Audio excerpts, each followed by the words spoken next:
आज Doubtnut app download करें। Doubtnut पर अपने सभी गणित, रसायन विज्ञान, भौतिक विज्ञान और जीव विज्ञान के डाउट्स का करो सफाया। बस प्रश्न की फोटो खींचो, एक ही प्रश्न को क्रॉप करो और तुरंत वीडियो सोल्यूशन पाओ। अभी डाउनलोड करें। नमस्कार दोस्तों, स्वागत करता हूं आप सभी का। आपका प्रश्न है, निम्नलिखित चित्र की सहायता से सही विकल्प का चयन कीजिए। ठीक है, तो यहाँ पर जो है एक चित्र दिया हुआ है जिसके आधार पर हमें यहाँ पर 4 विकल्प दिए हैं। पहला विकल्प कह रहा है झिल्ली के प्रतः किसी भी विलयन का गमन नहीं होगा। दूसरा विकल्प है वो कह रहा है ग्लूकोज विलयन का परासरण दाब NaCl विलयन के परासरण दाब के समान है। ठीक है, तीसरा कह रहा है कि NaCl विलयन का परासरण दाब ग्लूकोज विलयन के परासरण दाब की अपेक्षा कम है। तथा चौथा विकल्प कह रहा है NaCl विलयन का परासरण दाब ग्लूकोज विलयन के परासरण दाब की अपेक्षा उच्च है। ठीक है, तो आइए हम अपने प्रश्न के उत्तर को जो है वह समझते हैं और सही विकल्प का चुनाव करते हैं। ठीक है, तो जैसे कि हम यहाँ पर देख सकते हैं, हमें 2 विलयन दिए हैं जो कि है 0.1 मोलर वाला जो है ग्लूकोज तथा दूसरा है 0.1 मोलर NaCl विलयन। ठीक है, तो इसमें जिससे हमें यहाँ पर क्या देखते हैं कि ये अर्ध पारगम्य झिल्ली पर जो है ये दबाव डालेंगे। ठीक है ना, और अर्ध पारगम्य झिल्ली पर जो है ये विलयन जितना दबाव डालते हैं इनका परासरण दाब कहलाता है। ठीक है, और ये जो हमारा परासरण दाब होता है, ठीक है ना, परासरण दाब, ठीक है, परासरण दाब जो होता है ये हमारा एक अणु संख्य गुणधर्म है। क्या है? अणु संख्य गुणधर्म होता है।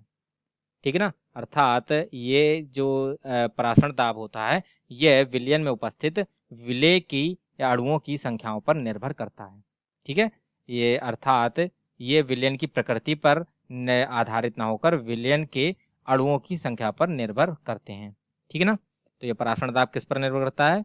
विलयन में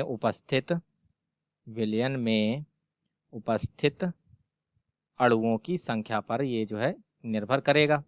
अणुओं की संख्या पर निर्भर करेगा, अर्थात ये जो हमारा परासरण दाब होता है, ठीक है ना, परासरण दाब, ठीक है, यानी कि P जो होता है ये हमारा समानुपाती होता है I गुण C के। C जहाँ होती है वह हमारी सांद्रता होती है यानी कंसंट्रेशन होती है, और I जो होता है ये हमारा वांट ऑफ फैक्टर होता है। क्या होता है? वांट ऑफ फैक्टर होता है ये हमारा। ठीक है ना, तो इसके आधार पर जो है वह हम देखेंगे कि किसका परासरण दाब जो है वह अधिक होगा। ठीक है, तो जैसा कि हमने यहाँ पर जो है एक ये समझा कि विलयन में जो है हमारे अणुओं की संख्या जितनी ज़्यादा होगी वह हमारे परासरण दाब का मान भी उसमें उतना ही ज़्यादा होगा, क्योंकि ये जो हमारा परासरण दाब है एक हमारा ये अणु संख्य गुणधर्म है।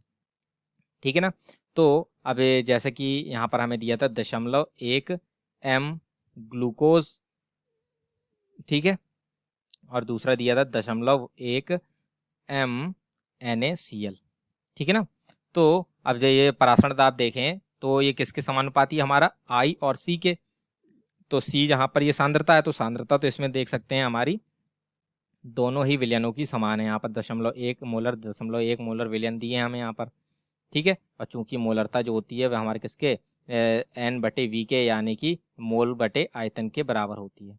ठीक है ना, तो ये जो है हमारी सांद्रता को ही प्रदर्शित करते हैं। ठीक, तो अर्थात ये C तो हमारा दोनों के लिए समान हो गया, अर्थात अब जो ये P बचा ये हमारे किसके समानुपाती हो गया? I के समानुपाती बचा। और ये जो वांट ऑफ फैक्टर होता है इसका मान जो है तब निकलता है जब हम किसी भी यौगिक को जल में विलय करते हैं वह जितने आयनों में विभक्त हो जाता है, यानी आयनों की संख्या जो होती है, ठीक है ना, वह हमारी जो है वह I के बराबर होती है, यानी वो वही जो है वांट ऑफ फैक्टर का मान होता है। ठीक है, तो अब जैसे कि यहाँ पर जो ग्लूकोज है यदि इसका जो है हम जल अपघटन कराएंगे, ठीक है ना, जल अपघटन हमने कराया, ठीक है, तो जल अपघटन पर जो ये ग्लूकोज होता है ये आयनों में विभक्त नहीं होता, यानी आयनित नहीं होता। ठीक है, अर्थात ये जब आयनित नहीं होगा तो ये जो हमारा प्रारंभ में जो अणु होगा वही हमें अंतिम रूप में भी अणु प्राप्त होगा, यानी इसके लिए I का मान जो है वह कितना आएगा? 1 आ जाएगा। ठीक है, जबकि NaCl को जो है जब हम जल अपघटन कराते हैं तो ये हमारा Na+ और Cl- आयनों में विभक्त होता है, अर्थात ये 2 आयनों में विभक्त हुआ, यानी I का मान कितना होगा? इसका 2 हो गया। ठीक है, तो इस प्रकार से जो है अब ये इससे क्या होगा कि इससे यदि हम इस संबंध का प्रयोग करेंगे तो इससे हमारा यह स्पष्ट हो जाएगा कि जो ये 0.1 m NaCl विलयन जो है, ठीक है, इसका जो वाष्प दाब होगा वह अधिक होगा। वाष्प दाब, ठीक है ना, वाष्प दाब 0.1 m ग्लूकोज से, ठीक है ना, ग्लूकोज से अधिक होगा, अधिक होगा, ठीक है ना। तो इस प्रकार से जो है हमारे इस संबंध से यह जो है निष्कर्ष निकल आता है, ठीक है ना। और जैसे कि हमने यही निष्कर्ष जो है वह यहाँ से भी निकाला था, क्योंकि ये पराशरण दाब जो है ये हमारा एक अणु संख्या गुणधर्म है, अर्थात विलयन में जितने अणुओं की संख्या होगी उतने ही ये उच्च जो है उसका पराशरण दाब होगा, ठीक है। तो अब जैसे कि यहाँ पर हमने देखें, यदि हमने इसको आयनित किया तो NaCl दो आयनों में विभक्त हो जाता है, Na+ और Cl- में, जबकि जो ये Cl ये जो ग्लूकोज है, जब इसको जो है हम आयनित करते हैं तो ये हमारा आयनित नहीं होता है, यानी अपने मूल स्वरूप में ही बना रहता है, जिसके कारण ये इसका मान जो है वह एक ही रहता है, ठीक।